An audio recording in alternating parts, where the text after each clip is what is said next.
Hello and welcome back.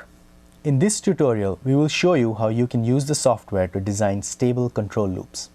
PI Expert offers several feedback options, but the two most important options are the secondary side feedback using simple Zener reference and the secondary side feedback with an error amplifier like the TL431 shunt regulator IC. This is a top switch HX based design with a 5-volt 4-amp output. Clicking the feedback block from the block diagram view or clicking on the components link under the feedback option from the navigation tree open the feedback dialog. This particular design uses the TL431 option.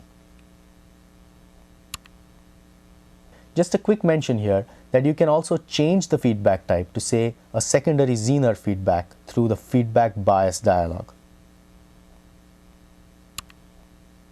Select the feedback type from one of the options here.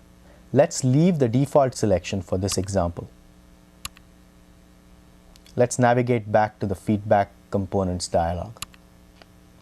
As you can see, a detailed feedback loop circuit is suggested along with recommended values for the components. These values are calculated such that the crossover frequency is achieved at a minimum phase margin of 45 degrees. In this example, we have an estimated phase margin of 87 degrees. I have another example which I will quickly open up here.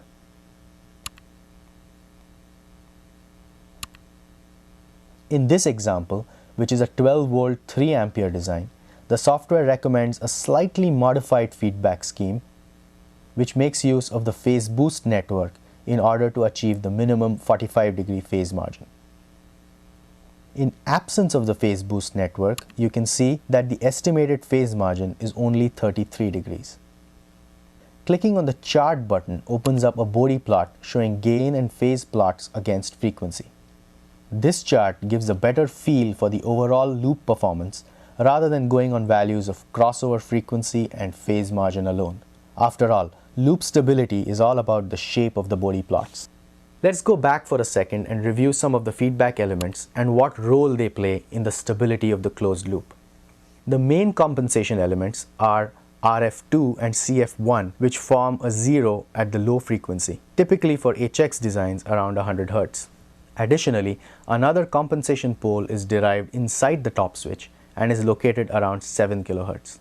This pole also serves as a noise filter for the controller within the top switch. This pole-zero pair forms the basis for the phase compensation of the loop. The gain of the loop can be adjusted by varying resistor RF3. The phase boost network is a RC network placed across RF3, and it boosts the phase around the crossover frequency if it is required. When you optimize a design, the software automatically makes initial calculations based on the primary inductance and filter capacitor values, and then it presents you with a recommended circuit for a first prototype. One final word before we conclude this tutorial. Please choose the crossover frequency wisely. It is a common misconception that higher crossover frequency or higher bandwidth is always better. This is incorrect. Too high a bandwidth means a hyperactive control loop, which then reacts to very high frequency noise injections. I always recommend to try and limit loop bandwidth below 3 to 4 kHz at most for top switch based applications.